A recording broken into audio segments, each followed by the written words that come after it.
माशाल्लाह से चेक करें जी। चिक्स की जो है ना वो सफाई सुथराई के हवाले से आपको गाइड करते हैं। ये काटन और नीचे हमने रखी हुई थी जी प्लास्टिक, ये हमने निकाली। अब इनके ऊपर हमने डालना है जी, इधर नया प्लास्टिक भी डालेंगे और काटन भी डालेंगे। काटन को लगाने का मकसद यही होता है जनाब, ये देखें, ये कोशिश किया करें ये एक दूसरे के ऊपर ना चढ़ें, और ये दूसरे के ऊपर चढ़ेंगे तो फिर ये जो है ना मसला ख़राब हो जाएगा। प्योर इंडोनेशियन ब्लैक टंग के चिक्स हैं जी, हेल्दी, एक्टिव और प्योरिटी में जो है ना वो 100% है। ठीक हो गया। सफाई सुथराई के हवाले से आपने लाजमी ख्याल करना है जी। ये अब काटन चेंज हो चुका है, ये दूसरा काटन हमने डाल दिया, चेक कर सकते हैं।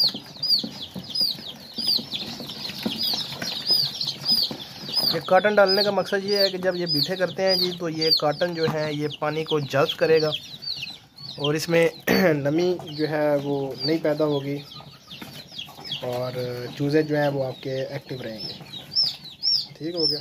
बाकी इनको बंद करते हैं क्योंकि ठंड है, सर्दी से जो है ना वो फिर बीमार होते हैं चूज़े। ठीक हो गया।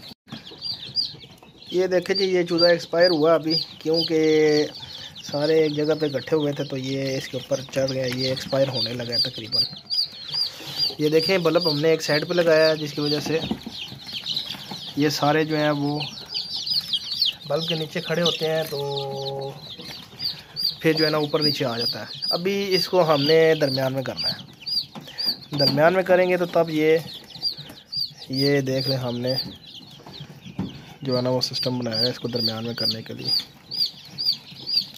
ताकि दरमियान में जो है वो हीट लगती रहे और चूज़ा जो है वो एक्सपायर ना हो, एक दूसरे के ऊपर ना चढ़े। ये अब दरमियान में आ गया। अब ये बर्तनों को तो हमने साइड पे कर देना है, चूज़ा अब आ जाएगा दरमियान में। तो वो देखें जैसे कोने पे एक दूसरे के ऊपर चढ़े हुए हैं, इस तरह चढ़ते हैं तो ये फिर एक्सपायर होते हैं। तो अब इंशाल्लाह ये हीट दरमियान में लगेगी तो ये एक दूसरे के ऊपर नहीं चढ़ेंगे, तो एक्सपायर भी इंशाल्लाह नहीं होंगे। तो आपने भी ऐसा ही करना है जी, अपने चूज़ों को बचाना है आपने, ताकि आपका चूज़ा एक्सपायर ना हो।